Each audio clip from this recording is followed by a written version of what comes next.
people don't realize this, but placebos are actually 33% effective. That's the power of the mind.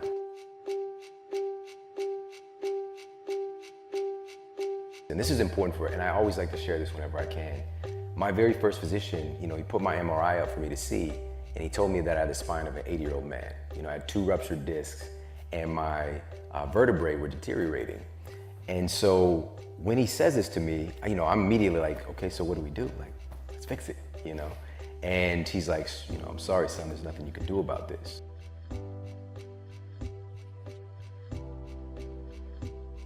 And what happened, and I know you've heard about this several times, the placebo effect is something where you get a positive injunction from somebody who's an authority figure, and you proceed to have certain symptoms happen or changes in your physiology.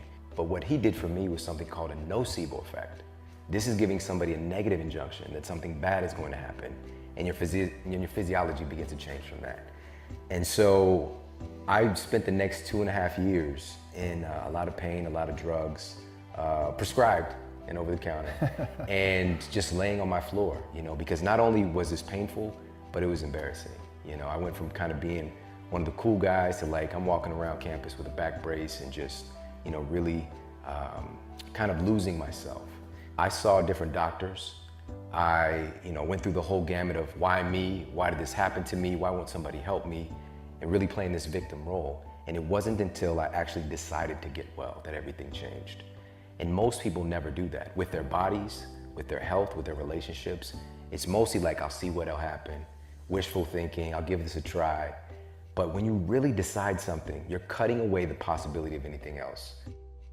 And so I asked this really important question, which you mentioned, okay, if my spine is deteriorating, if my bones are deteriorating, what is it actually made of?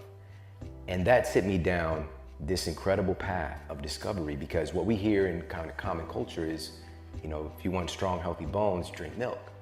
And come to find out, calcium is one of the least important things. And even getting it from your diet, it doesn't exactly work in your body the way that we're marketed to because it's marketing.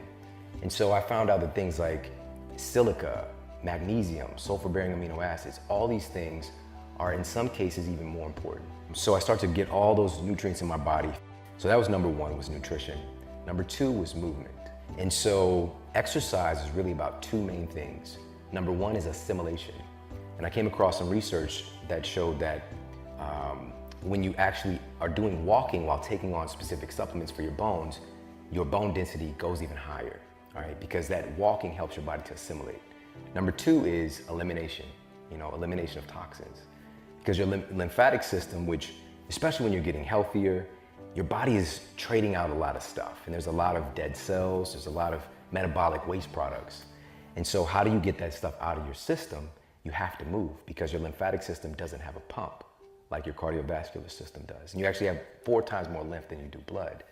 And so that movement was so important in healing. And here's the problem, is that oftentimes when you have an injury or an issue like this, we're told not to do anything. That's often the worst thing you can do, because things will start to atrophy. If you don't use it, you lose it. And so I just started to, and it's, of course, if anybody's dealing with like an acute problem right now, like take a day or 2 off, but I encourage people to do what you can in an intelligent way. And so for me, I could barely walk properly. And so I started off on a stationary bike, progressed to treadmill, I started jogging a little bit, eventually I picked up the weights again.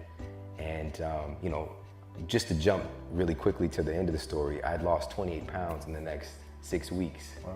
And the pain I've been experiencing for 2.5 years was gone. But the third and most important part, now I know, was the rest and recovery, right? It seems like I was resting a lot by not doing anything, but it really wasn't. It was a lot of suffering, and my greatest struggle was at night going to bed, because the pain was so bad it would wake me up.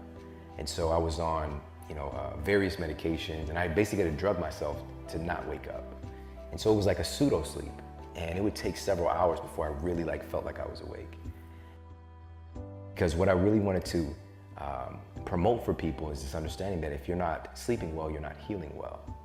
And this is where your body releases the vast majority of human growth hormone, of these various anabolic hormones, reparative enzymes. So when my sleep got improved, I got better so fast. And so I shifted all my coursework over to biology and kinesiology, and eventually opened a clinical practice. And You know, oftentimes I would get those people who they were told there's nothing you can do. You know, you have type 2 diabetes, blood sugars 400 without metformin, there's nothing you can do about it. And consistently seeing these folks be able to naturally regulate their blood sugar, oftentimes get off their medications, insulin, things like that. Because where there's a will, there's 10,000 ways. But it's also understanding that, first of all, just acknowledging that it is possible.